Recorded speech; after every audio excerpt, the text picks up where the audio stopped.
노년기를 행복하게 보내는 데 있어서 아주 중요한 거가 감사할 줄 아는 거라고 말해요. 맨 처음에 감사장을 시작할 때 보네퍼라고 하는 독일의 유명한 신학자 있죠, 그죠? 그 보네퍼 이야기를 합니다. 보네퍼는 이제 히틀러가 등장을 할 때 이분은 신학교에서 가르치는 교수님이었단 말이에요. 근데 자기가 보니까 이 나치당과 히틀러가 하는 일이 이건 정말 하면 안 될 일이라는 생각이 들었던 거죠. 그래서 이 보네퍼가 자기랑 뜻을 같이 하는 사람들과 함께 고백교회를 결성을 해요. 그래서 고백교회가 나치당에 맞서려고 하는데 그들이 생각해 볼 때 히틀러를 제거하지 않고는 안 되겠다 해서 히틀러를 제거하려고 하는 계획이 이루어지는데 보네퍼는 사실 거기에 고민은 했지만 100% 동의는 하지 않았는데 보네퍼는 히틀러를 죽이려고 한다는 암살 음모 때문에 붙잡혀요. 감옥에 갇히거든요. 그래서 결국 거기서 죽어요. 처형당하거든요. 근데 처형당하기 몇 달 전에 친구한테 편지를 써요. 그러면서 뭐라고 편지를 썼냐면 나는 죽게 될 거다. 그렇지만 나는 내 인생에 하느님이 해주신 모든 일, 내가 인생에서 만났던 모든 사람들한테 대해서 정말로 감사한다. 그러니까 친구한테, 친구도 신학자인데 그래서 사람들한테 내 인생에 대해서 아쉬워하거나 슬퍼하거나 그렇게 하지 말라고 말해달라. 나는 감사한다. 이제 이렇게 하거든요. 그래서 보네퍼는 어떤 역경 속에서도 하느님의 사랑을 신뢰하며 감사하는 마음으로 씩씩하게 자기 인생 여정을 걸어갔습니다. 사형당했죠. 그죠? 그래서 감사야말로 인생에 대한 자세에 있어서 차이를 만들어내는 힘입니다. 우리가 똑같은 인생을 사는데 감사할 수 있는 사람하고 아닌 사람은 엄청난 차이를 이제 만들어내게 되는 거죠. 그러면서 이 사람이 자기가 어느 날 피정하러 갔는데 피정 지도자가 이 말을 해줬대요. 그래서 자기가 이 말이 너무너무 와닿았다는 거죠. 감사는 영성생활의 제1악장이다. 여러분들 교양학 들을 때 제1악장, 1악장은 항상 두 개의 갈등하는 테마를 보여주잖아요. 그죠? 그 갈등하는 테마가 어떻게 서로 조화를 이루는가 보여주는 것처럼 감사라는 것도 인생 안에서 보면 우리 인생을 쭉 보면 어떤 것들은 쉽게 감사할 수 있는 게 있죠. 어떤 거는 정말 감사할 수 없는 일도 있잖아요. 어떻게 내 인생에 이런 일이 일어났나. 그렇게 느낄 수 있는 그런 것도 있는데 그에 대해서 말해요. 그래서 감사는 좋은 것들뿐만 아니라 인생에서 어쩔 수 없이 따라오는 부정적인 것들에 대해서도 가능하다. 왜냐하면 인생의 이 시기에 이르게 되면 옛날에 일어났던 일을 새로운 관점에서 바라보게 되는 거잖아요. 그래서 그때 경험했을 때는 정말 괴롭고 힘든 일이었지만 시간이 많이 지나서 다시 이렇게 바라보면 새로운 관점으로 보면 아, 그 일이 그래도 내가 이렇게 되도록 만들어줬구나 하고 새롭게 감사할 수도 있는 거잖아요. 그죠? 그런 의미에서 그렇다는 거예요. 그래서 이 마틴 스콜세지 감독이 이런 말을 했다고 합니다. 나는 성공에서 배운 것들보다는 실패와 거부 그리고 노골적인 반감에서 배운 것들이 더 많다고 생각한다. 실패에서 배운 것들이 성공에서도 배울 수 있도록 나를 준비시켜 주었다. 그 말 하는 거죠. 그죠? 그래서 내가 인생에 어렵고 힘든 일을 어떻게 대했느냐에 따라서 내 인생이 아주 많이 이제 달라질 수 있는 거죠. 이분이 말하기를 감사는 저절로 생기는 게 아니다.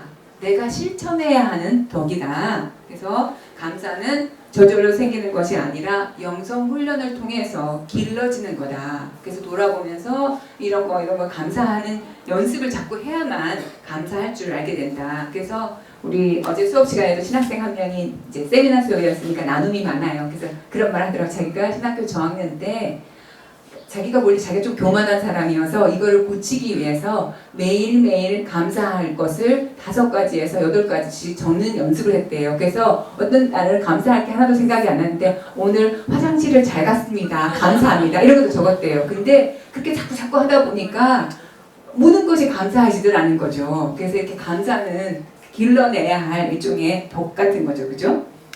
그래서 이분이 권하는 게 있어요. 우리가 감사하는 자세를 키우기 위해서 이런 영성 훈련을 해보면 우리 안에서 감사하는 자세가 더 커진다라고 하면서 소개를 해주는데요. 첫 번째는 당신이 사랑한 이야기들을 돌아봐라. 근데 실패의 관점에서가 아니라 성공의 관점에서 내가 지난달 이렇게 돌아보면서 사랑을 했고 이런 사랑을 했는데 그때 어떤 좋은 일이 있었고 이런 관점에서 한번 바라보면 당신이 훨씬 멋있게 보여질 수 있을 거다. 그래서 당신의 사랑을 성공의 관점에서 이야기해봐라.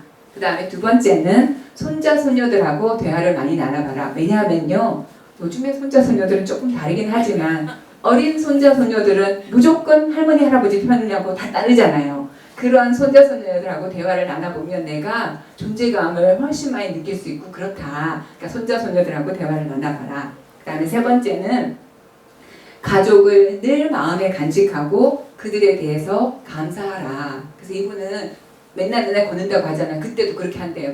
가족들에 대해서 오늘은 내 아들 누구에 대해서 생각하면서 걸으면서 그 아들하고 관련된 추억과 아들에 대해서 감사할 거 생각하고, 내일은 딸 누구, 그다음 내일은 아내, 이런 식으로 가족에 대해서 생각하면서 가족에 대해서 감사할 거를 한번 생각하면서 감사해라. 매주를 시작할 때마다 한 주 한 주 시작할 때마다 감사할 대상 6을 정한다고 합니다. 6명의 이름을 꼽아요. 6명의 이름을 꼽은 다음에 그 중에서 매일 하루에 한 사람씩 선택하면서 그 사람을 기억하면서 오늘은 이 사람이 이런 거에 대해서 이 사람이 내가 배고팠을 때 밥 한 끼 사줬다 시작해서 저는 그런 거 많거든요. 내가 자취했는데 반찬이 하나도 없었는데 어떤 언니가 김치 한 쪽 준 거 그 지금도 고마워요. 그 김치 그런 거. 그래서 한 사람을 선택해서 감사할 일을 생각해 보십시오. 그 다음에 5번째는 이번에 직장 다닐 때 내가 열심히 일했잖아요. 그죠? 열심히 일했던 그 시절을 돌아보면서 그 덕분에 내가 지금 얻게 된 보상이 뭔가. 예를 들면 열심히 직장 생활해서 지금 내가 그래도 연금 받으면서 덜 고생하면서 살아도 되는구나, 이런 것부터 시작해서 내가 열심히 일했던 시절이 나한테 준 보상이 뭔가, 이런 것들을 한번 생각해보면 또 감사할 게 있지 않냐, 이렇게 말하고요. 그 다음에 또 6번째는 감사를 실천하기 위해서 자선을 행하라. 그러니까 주변에 그 불행하고 어려운 일들을 도와주다 보면 내가 도와주는 거지만 사실 그것 통해서 내가 더 감사할 일이 많아지게 될 거다, 그렇게 말하고요. 그 다음에 7번째는 기억을 쭉 돌아보면서 그 중에서 나한테 도움을 준 사람들을 기억하면서 감사를 해라. 그래서 이 사람이 누구를 예를 드냐면요, 왜 그 아벨마리아 직장 취직하도록 도와줘 전화했던 사장 톰 있죠. 이 사람은 톰하고의 관계를 언제 처음 만났냐면 대학 졸업하고 처음으로 취직한 회사가 톰의 회사예요. 그래서 처음 만난 거예요. 만났는데 이 사장은 햇병아리 직원한테 자기가 가지고 있는 모든 지식을 다 전수해주고 항상 이 사람의 가능성을 믿어주고 해보라고 기회를 주고 이렇게 한 거예요. 이 사람은 막상 나도 나를 믿지 못하던 그 시절에 이 사장 톰은 자기를 믿어주고 기회를 주고 키워주려고 했었다는 거예요. 그래서 자기가 퇴사하고 난 다음에도 이 사장하고는 계속 연락하면서 자기가 무슨 인생의 걱정거리나 있으면 항상 이 사장한테 전화하고, 그다음에 자기가 이제 고향을 떠났잖아요. 시카고에 가면 이 사람이 거기 갈 때마다 사장이 연락해가지고 만나서 같이 식사 한 끼 하고, 그러니까 늘 그런 관계. 그러니까 처음에는 사장하고 고용인이었다가 이제 멘토하고 멘티로 만나고 나중에는 친구가 되고, 이런 소중한 관계를 주신 하느님한테 너무너무 감사한다. 자기는 인생에서 어떻게 이렇게 톰이라고 하는 놀라운 한 사람을 만날 수가 있었는지에 대해서 하느님한테 감사하고 감탄하는 그런 얘기가 나오거든요. 그런 거 여러분들도 인생에서 돌아보면 분명히 그런 인연들이 있을 거예요. 그런 것들을 그냥 스쳐 지나가지 않고 깊이 감사하는 거예요. 8번째는 긍정적인 친구를 만나래요. 그래서 맨날 불평하고 하는 친구를 만나면 나도 모르게 전염이 되잖아요. 그래서 이분이 또 당신 친구 하나 얘기하는데, 이 친구는 자기 인생에서 주어진 모든 것을 너무 긍정적으로 감사하는 친구라는 거예요. 이분이 친구가 자주 하는 말이 인생은 값싼 포도주를 마시기에는 너무 짧아.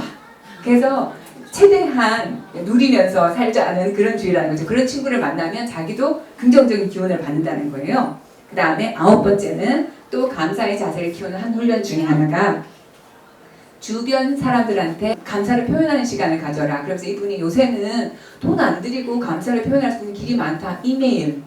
그냥 당신이 이렇게 해줘서 너무 고맙다. 그 다음에 우리한테 맨날 편지 배달해 주시는 우체부 아저씨한테도 이렇게 우리를 수고해 주셔서 감사합니다. 메모 한번 남겨주는 거. 이런 거 주변에 우리를 위해서 봉사하고 수고하시는 분들을 위해서 작은 메모 하나라도 감사하는 표현을 자꾸 해보라. 그렇게 되면 내 안에서 감사하려고 하는 그런 마음이 훨씬 더 커진다. 이런 거를 권해요. 그래서 굉장히 현실적으로 권하죠. 감사의 마지막 장에 보면 이런 말이 나와요. 감사할 일들을 찾아보는 마음의 습관은 인생의 구의 말을 잘 달릴 수 있는 용기, 인생의 마지막 장을 완벽하게 마무리 지을 수 있는 용기를 키워줍니다.